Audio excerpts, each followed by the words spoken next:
감사합니다. 저는 GPTI 소속 영상 선교사입니다. 이 시간에 여러분들과 제가 경험했던 그 천국에 관해서 이렇게 나눌 수 있게 돼서 너무나 기쁘고 감사합니다.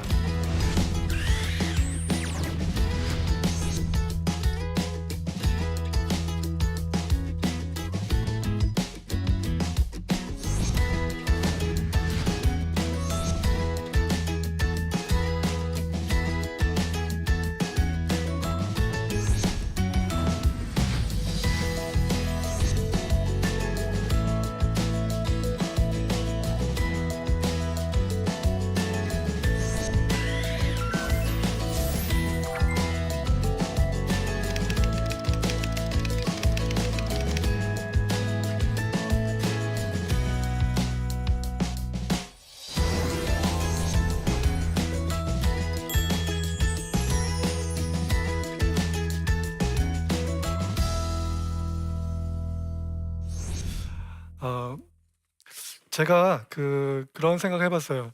어렸을 때 혹시 여러분들 많은 분들이 그런 찬양을 부르셨을 텐데 저 높은 곳을 향하여, 그죠?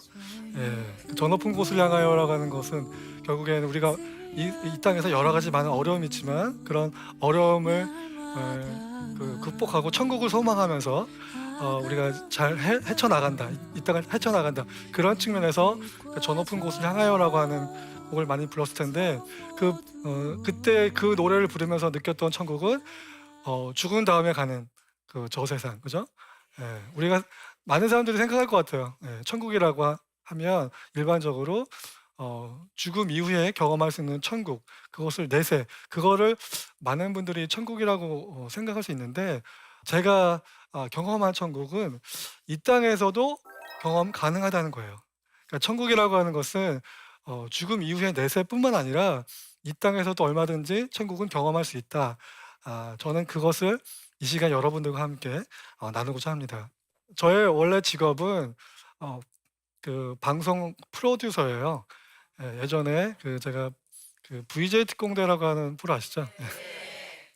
지금은 안 하고 있고요. 한 10년 전에 제가 젊었을 때 VJ 특공대라고 하는 이제 프로를 하고 있었는데 이제 그때 중국에 그 탈북자들이 그때 많았어요. 이제 경제적인 어떤 그런 기근 때문에 어쩔 수 없이 이제 중국 국경을 넘는 그래서 또 다른 제3국으로 가고자 하는 분들이 많았었는데 제가 그분들을 우연하게 알게 되고 그분들을 취재하게 되면서 한 6일 정도 동행 취재를 했었어요.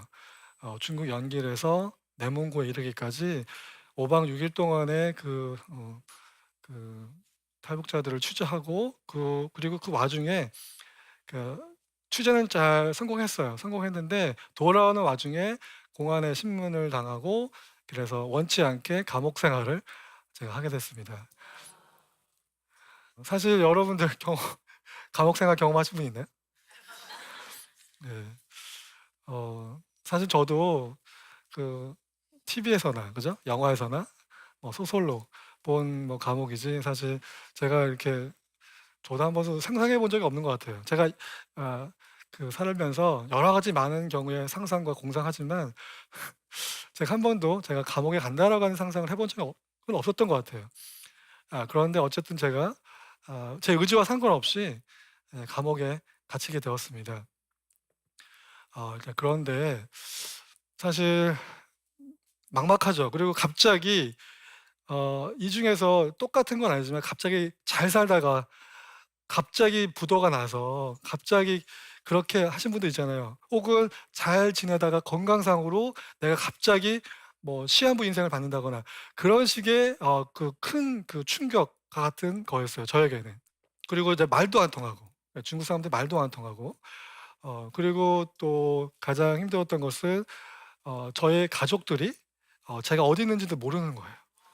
예, 예. 물론 제가 가족들을 그리워하지만 동시에 가족들에 대한 그 미안함, 죄책감, 그리고 가족들은 얼마나 제 소식이 안 되니까 얼마나 그렇잖아요. 실종을 당한 것같고 똑같은데 예. 여러분들 제가 이렇게 감옥에 갔다고 하니까 되게 놀라는데 제가 이렇게 말하면 더 놀랄 것 같아요. 뭐냐면 제가 2번 갔어요. 예. 2001 년도에 제가 그 내몽고 국경에서 체포돼서 3 개월이고요. 광저우라고 하는 곳 아시죠? 홍콩 부근인데 그 중국 남부 지역인데 그쪽에서도 동일하게 1년 후에 탈북자 취재하는 과정에서 또 감옥에 가게 되었습니다. 어느 날이었어요. 어느 날 그 벽에서 그냥 이렇게 오후인데 어떤 사람이 그냥 이렇게 웅크려 있더라고요. 이렇게 앉아서 웅크리고 있었어요. 어 저는 별로 관심이 없었어요. 예. 조금 전에 얘기했던 것처럼 말도 안 통하고 그리고 저의 제 문제에 빠져 있었기 때문에 다른 사람들이 힘들어하는 걸 뭐 제가 신경 쓸 여유도 없었고 예 그러고 있었는데 그냥 할 게 없으니까 어 글쎄요. 여러분 나중에 한번 가 보시면 아시겠지만 감옥 가면 할 게 없어요. 예. 정말 감옥에서 제일 힘든 건 '어떻게 하면 시간을 잘 때우냐.' 이런 거였는데 저도 그런 차원에서 그냥 별 생각 없이 그냥 찬송가 유행가 부르듯 아주 그냥 껄렁껄렁하게 예 찬송가를 하나를 제가 불렀어요. 그 어린 주 예수 아시죠? 그 어린 주 예수 눈자리 없어. 그 찬송가를 제가 왜 그 노래를 불렀는지 모르겠는데 그 노래를 그냥 유행가 가사 부르듯 불렀어요. 근데 이상하게 시간이 가면 갈수록 그 노래를 부르면 부를수록 그 가사가 제 마음에 박히는 거예요. 그 귀하신 분께서 정말 말도 안 되는 그 짐승의 밥그릇에 오셨다라고 하는 여러분의 아끼는 자녀가 아기가 울고 있는데 놀 데가 없어서 길바닥에 있는 곳에 논다고 생각해 보세요. 여러분의 자녀가. 얼마나 안타깝겠어요. 그죠? 예. 그런 마음이 느껴진 거예요. 그리고 나서 저도 모르게 막 이렇게 기도를 하게 됐고 기도하고 나서 이제는 한 1 시간 정도가 흘렀던 것 같아요. 1-2 시간 정도 흘렀는데 똑같이 조금 전에 그 웅크렸던 사람 딱 봤는데 다르게 보이는 거예요. 그전까지는 그 사람이 이름이 누군지도 관심이 없었고 어디 사는지 왜 왔는지 관심이 없었는데 딱 그 하나님의 은혜를 경험하고 나서 똑같은 상황이지만 보니까 갑자기 그 사람이 이름이 궁금해지고 그 사람이 어디에 살고 어떤 제목으로 오게 되었는지 그리고 저 가족들은 얼마나 힘들까. 그리고 저분은 그 가족이 얼마나 그리울까. 뭐 이런 마음이 들었어요. 그리고 바로 그 옆에 주님이 말없이 그분 옆에 이렇게 어깨를 토닥이고 있는 그런 느낌을 받았어요. 그때 너무 놀랐어요. 물론 제가 그동안 신앙생활을 하면서 이렇게 교회 다니면서 또 뭐 이런 집회하면서 그러면서 예수님의 임재를 경험했지만 삶의 현장에서 예수님을 의 그 현현을 경험해 본 적이 없었어요. 많은 사람들이 저를 포함한 많은 사람들이 감옥이라고 하면 되게 어 가면 안 되는 곳, 좀 별로 안 좋은 곳이라고 하는 그곳인데 그곳에서 예수님이 계신 거예요. 저는 그때 제가 알고 있는 그 신앙의 어떤 그런 패러다임이랄까? 그게 많이 깨졌어요. 그리고 거기서 바로 제가 비로소 아 천국의 어떤 그런 경험들, 이 땅에서 얼마든지 하나님을 만날 수 있구나. 우리가 죽은 다음에만 예수님을 보는 것이 아니라 얼마든지 이 땅에서도 예수님을 볼 수 있다라고 만날 수 있다라고 하는 것을 깨닫게 됐어요. 그리고 나서 제가 몇 년 후에 시간이 흘렀어요. 이제 감옥 생활을 하고 나서 우연치 않게 제가 성경 말씀을 묵상하는 과정에서 그 마태복음 25 장의 말씀을 묵상하게 됐습니다. 마태복음 25 장에는 세 가지 비유가 나와요. 열처녀 비유가 나오고요. 달란트 비유가 나오고 그다음에 양과 염소의 비유가 나옵니다. 많은 사람들이 열처녀 비유 그다음에 달란트 비유는 잘 알고 계세요. 그런데 양과 염소의 비유는 그 두 가지 비유에 비해서 조금 사람들이 잘 몰라요. 본문에 읽어 볼게요. 양과 염소의 비유인데 그때의 임금이 그 오른편에 있는 자들에게 이르시되 내 아버지께 복받을 자들이여 나와 창세로부터 너희를 위하여 예비된 나라를 상속받으라. 내가 줄일 때에 너희가 먹을 것을 주었고 목마를 때에 마시게 하였고 나그네 되었을 때 영접하였고 헐벗었을 때에 옷을 입혔고 병들었을 때에 돌보았고 옥에 갇혔을 때에 와서 보았느니라. 너희가 여기 내 형제 중에 지극히 작은 자에게 한 것이 곧 내게 한 것이니라 하시고 말씀해요. 이 말씀을 묵상하면서 제가 놀라운 걸 하나 발견했어요. 그게 뭐냐면 처음 문장에 임금이 상을 주는데 창세전부터 예비한 나라를 상속받는 것이 지극히 작은 자에게 한 것에 대한 대가라는 거예요. 그리고 이 문장의 마무리 때 또 뭐라고 얘기하냐면은 영벌과 영생을 주는 거예요. 지극히 작은 자에게 하지 않은 자에게는요 영벌을 받고요.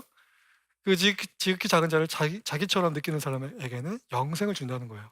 제가 이 문장을 묵상하면서 그리고 특별히 이번 강의를 제가 섭외를 받고 다시 이 본문을 봤어요. 그런데 제가 새롭게 깨달은 것, 그 너희가 여기 내 형제 중에 지극히 작은 자에게 한 것이 나에게 한 것이다, 곧 내게 한 것이다라고 하는 이 문장에는요 세 개의 문장이 존재해요. 세 개의 문장. 세 개의 문장. 첫 번째, 쉽게 말하면 하나님, 나와 그가 하나가 되었어요. 나와 그가 이미 하나가 되었고 연합이 되었어요. 그걸 전제로 너는 그와 하나가 되어라. 어떻게? 그들의 필요들, 그분들의 결핍들을 채워주는 과정에서 단순히 그들의 배고픔만 채우고 그냥 가는 것이 아니라 그걸 계기로 그들과 친구가 되고 하나가 되어지고 관계를 맺는 거예요. 그 과정에서 하나가 되면 그러면 세 번째, 너와 나는 하나가 될 것이다. 이건 저의 개인적인 깨달음이에요. 제 개인적인 거예요. 왜 하나님이 사실 우리 일상생활 속에서 얼마든지 우리 여러분들 뭐 길가에 가면 우리 노숙자분들이라든가 주변에서 힘든 사람들 줄 수 있잖아요. 어려움 해줄 수 있잖아요. 우리가 그런 것들 우리가 되게 선한 일이라고 격려하고 칭찬하잖아요. 근데 우리들의 인간적인 수준에서 볼 때 잘한 일이죠. 근데 우리 인간적인 수준에서 볼 때 그런 행위가 잘한 것은 그들의 결핍을 채워주는 것, 그래서 그들이 기쁘고 그들이 행복해지는 것, 그 수준에서 그것이 가치가 있어요. 그런데 하나님이 볼 때는 그 이상의 가치가 있는 거예요. 그걸 깨달았어요. 그게 뭐냐면 바로 내가 그렇게 지극히 작은 자에게 가서 그들의 필요를 채워줄 때요, 비로소 그와 하나님이 연합되었다라고 하는 사실이 비로소 드러난다는 거예요.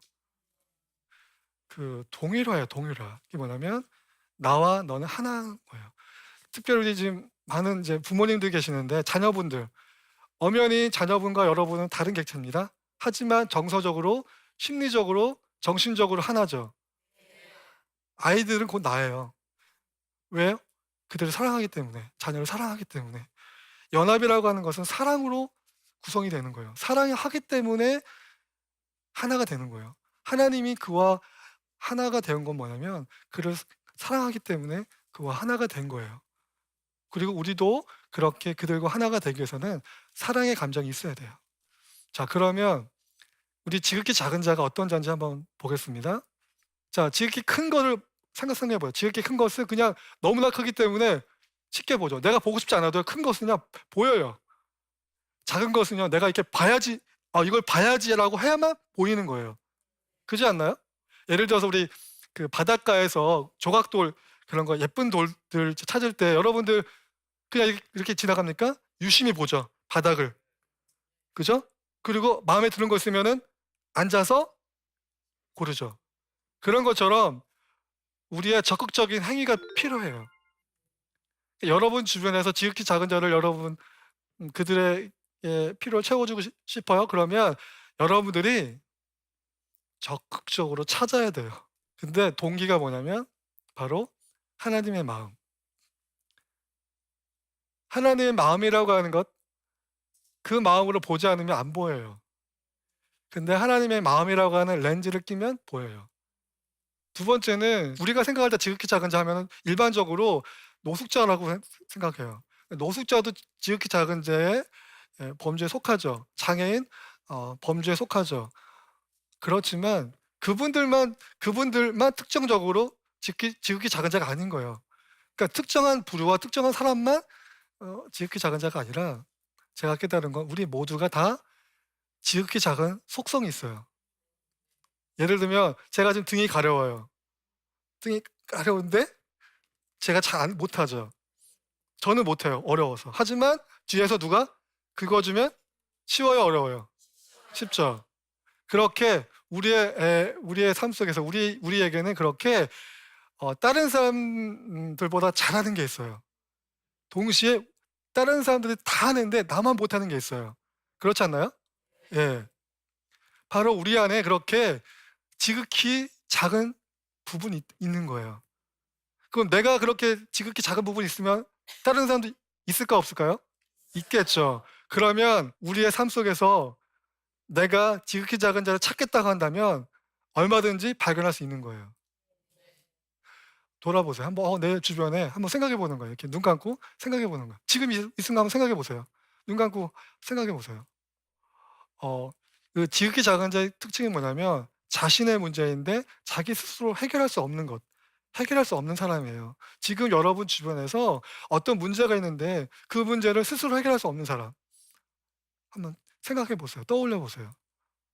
그리고 그를 주님의 마음으로 한번 그 사람을 다시 한번 이렇게 생각해 보세요.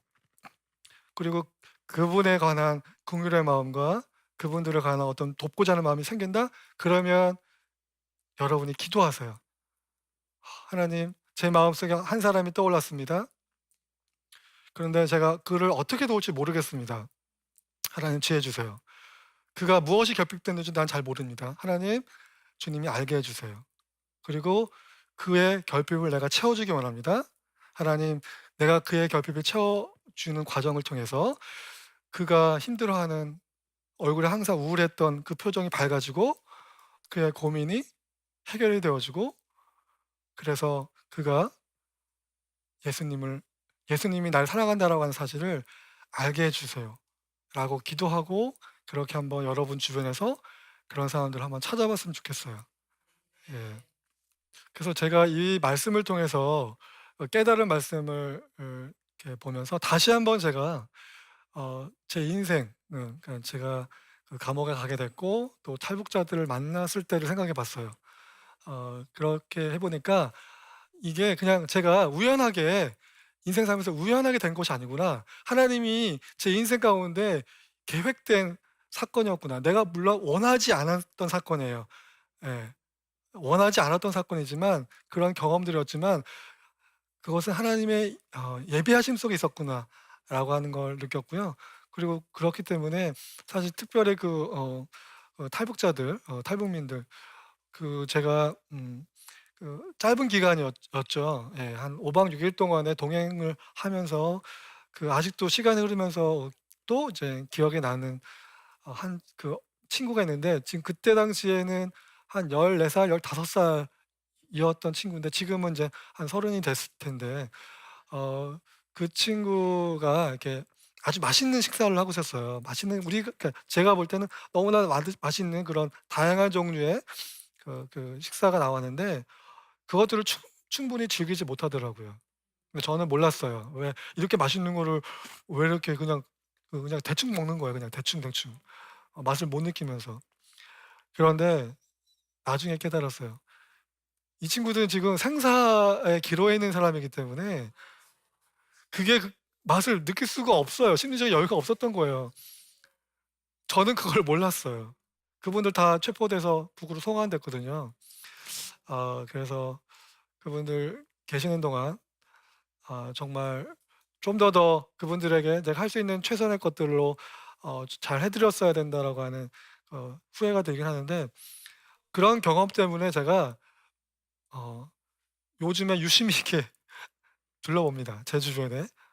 저의 도움이 손길이 있는 사람이 혹시 없는가 다시 한번 제가 둘러보곤 합니다. 제가 이 과정을 통해서 이번 이제 특강을 준비하면서 깨달은 건 바로 그거예요. 뭐냐면 지극히 작은 자는요. 누구라도 어 anyone 어디에서든지 anywhere 언제든지 anytime 이 땅에서 천국을 경험할 수 있다는 거예요. 이제 여러분 저의 강의를 들은 여러분들 더 이상 천국은 죽은 다음에 가는 내세라고 생각하지 마시고 이 땅에서 얼마든지 경험할 수 있다라고 생각하시고 이 땅에서 많은 천국을 다양한 천국을 경험하시기를 바랍니다.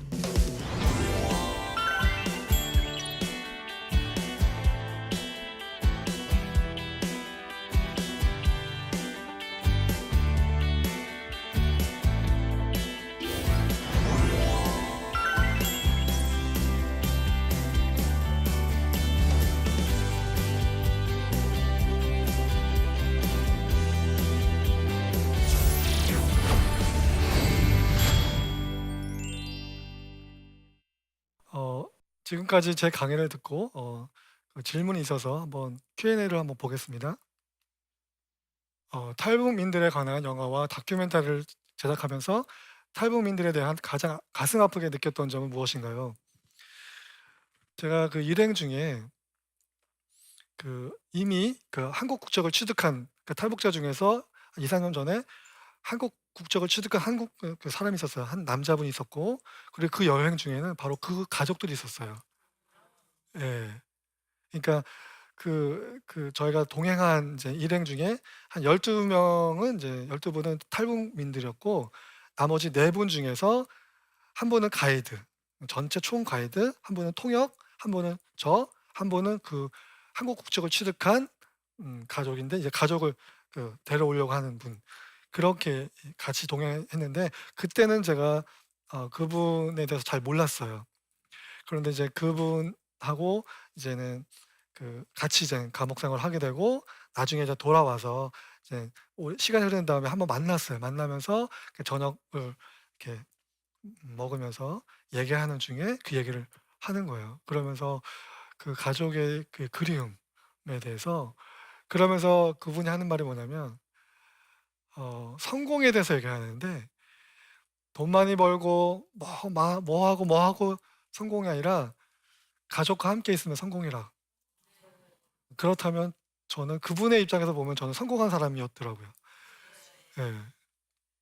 물론 우리가 성공에 대한 기준이 다르겠지만 누군가에게는 가족과 함께 있다라고 하는 것만으로도 그가 인생에 추구하는 가장 궁극적인 성공이라는 거예요. 저는 그분의 얘기를 들으면서 되게 미안했어요. 제가 가족이 있다라고 하는 사실에 대해서 순간 되게 미안했어요. 그랬던 적이 있었던 것 같아요.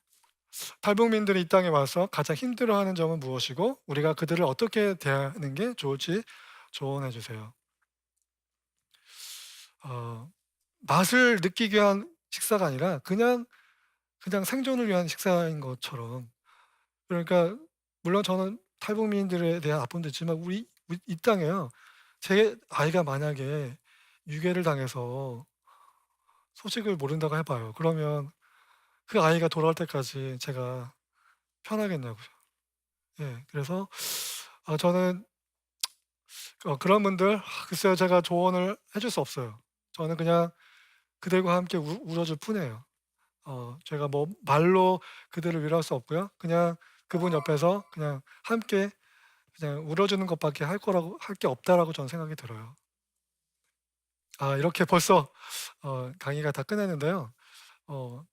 이 지극히 작은 자들의 비밀 천국 이 짧은 강의를 통해서 저는 다시 한번 여러분들에게 어 천국을 경험할 수 를 원한다면 여러분들이 지극히 작은 자에게 관심을 갖는다면 어디서든지 언제든지 경험할 수 있다.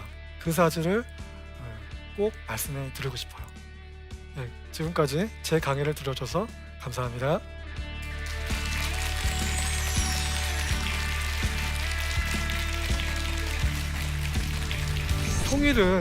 통일은 크리스천이 아니어도 대한민국을 살고 있는 사람이라고 한다면 모든 사람이 관심을 가져야 되고 민족적인 과제 아니겠습니까? 하나님의 관점에서 보면 통일은 가능한 거예요. 사람이 하는 것이 아니라 하나님이 하시는 거기 때문에 그분들요 고향이 북한이야라고 말하는 거죠. 엄청난 커밍아웃이에요. 엄청난 용기고요. 엄청난 대가 지불이에요. 우리가 이 땅 가운데서 그렇게 작은 샘플, 천국의 작은 샘플을 맛보아야 돼요. 그럴 때 진짜 온전한 천국을 경험할 수 있는 거예요. 이 프로그램은 시청자 여러분의 소중한 후원으로 제작됩니다.